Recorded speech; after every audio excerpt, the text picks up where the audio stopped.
Mental illness doesn't discriminate. It affects people of all backgrounds, genders, and races, and the kinds of mental health conditions that affect people vary greatly. Sarasota Herald-Tribune reporter Carrie Seidman is working to tell those stories of people dealing with mental illness on the Suncoast through her project Facing Mental Illness, the Art of Acceptance through a fellowship with the Carter Center for Mental Health Journalism. SNN's Samantha Sonner spoke with her about the project.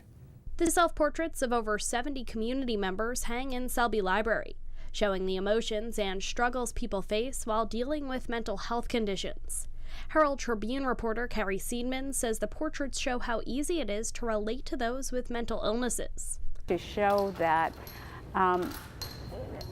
people with mental health conditions look a lot like people with anything. I mean, people in any walk of life. In addition to showing the portraits, Seidman is writing stories on the artists in an effort to help defeat negative stigma. Defeat some of the misconceptions people have about mental illnesses and to encourage people to be more accepting and more inclusive of everyone in our community. Seidman's son was diagnosed with mental illness, which helped her relate to project participants and encourage them to speak out. How powerful it can be to tell your story and to own your story and to not feel any sense of shame or discomfort over the fact that through no fault of your own, you happen to have a mental health condition. Statements that are shared with the portraits tell stories of personal struggles with mental illness and people's reactions to it. They have felt discrimination in employment. They have felt discrimination in